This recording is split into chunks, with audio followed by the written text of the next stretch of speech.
requisito da santificação. E o terceiro fator aqui, Jesus explica, a humildade.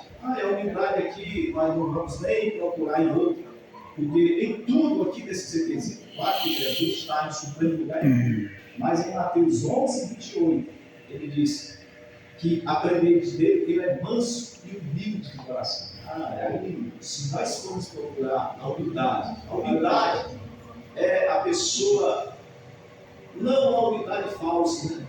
Mas a humildade é você sempre ver aquela pessoa acima de você. Você vê que o próprio Jesus, ele lava os pés, né? Do discípulo.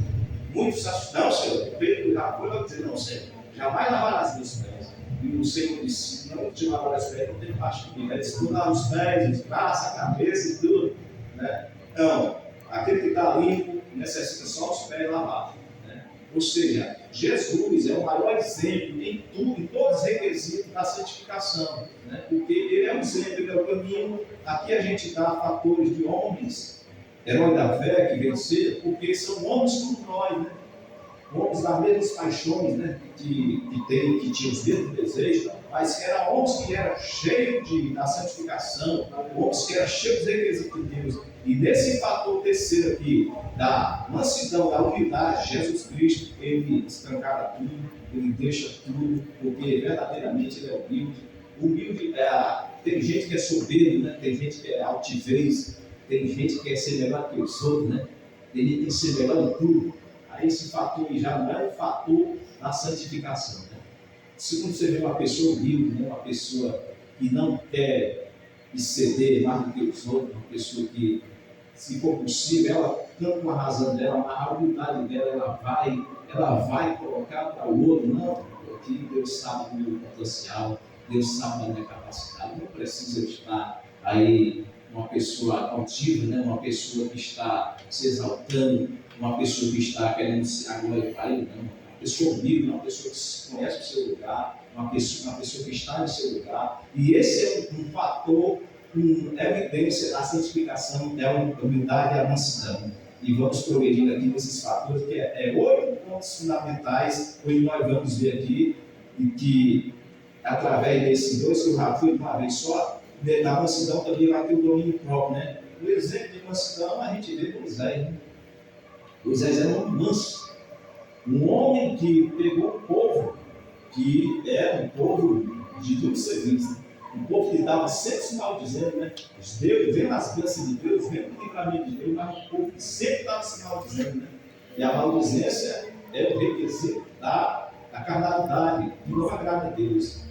Deus quer um povo agradecido, Deus quer um povo manso, um povo tranquilo, um povo que espera na sua ação, na sua divindade. Né? Moisés, ele era tão paciente que chegou um ponto que Moisés, ele errou no ponto da santificação, que foi ele ter batido na rocha. Né? E esse ponto foi impedido dele até entrar na terra prometida por esse fator, porque ele tinha que esperar a ordem de Deus, o momento de Deus, na hora certa de Deus, mas na nossa vida nós temos que ter muita mansidão em certas coisas. Tem gente que não tem mansidão com nada, né? Tem gente que é igual um cavalo destrado, né? Um cavalo que precisa ser destrado, precisa ser amansado, né? E essa pessoa só vai ser lançada, só vai ter a mansidão, só vai ter a humildade se ela verdadeiramente tiver uma vida com Cristo, tiver uma vida pautada na oração, tiver uma vida pautada no conhecimento da palavra, e tiver os seus pezinhos na pisada do Espírito Santo. Aí é uma pessoa transformada, uma mudada, uma pessoa que as coisas velhas se foram para trás e agora tudo vai se fazendo novo. Uma pessoa que vai sendo moldada, vai sendo transformada, vai sendo regenerada, porque através das coisas de Deus. E outro fator principal aqui da longanimidade. A pessoa longânima, uma pessoa que, como diz o Salmo 40, esperei com paciência no Senhor. A gente vê Jó, né? Qual de nós suportaria o que Jó passou?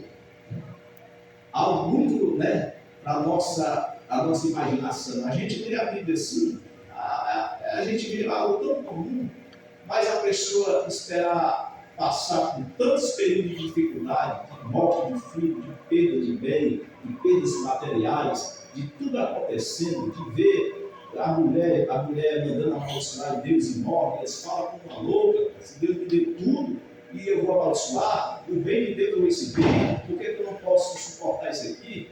Uma pessoa longânima, uma pessoa que nada, tudo dando errado, mas uma pessoa centralizada, uma pessoa alma, uma pessoa sabendo que Deus está no controle de tudo, uma pessoa que mesmo vendo que o barco estava agitado, o mar estava agitado, mas essa pessoa é uma pessoa longânima, porque ele sabia que o agir de Deus ia acontecer no momento certo, e aquele momento de dificuldade, de transformação, que virá bonança.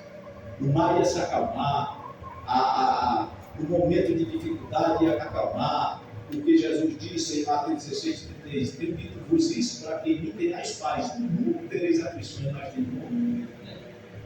E Jó é esse exemplo da longanimidade. Jó, ele é esse exemplo importante em nossas vidas.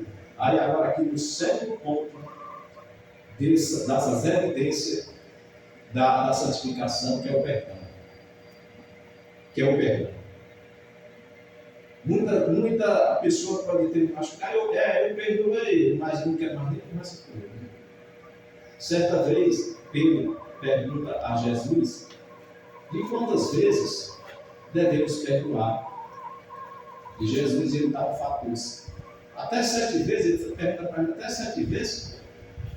Aí Jesus disse, não somente 7 vezes, mas até 70 vezes 7. Essa passagem está escrita em Mateus 18.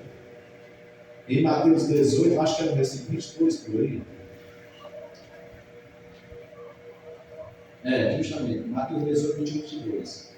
Ou seja, muita gente, hoje em dia, já pensou se Deus fosse como o ser humano, né?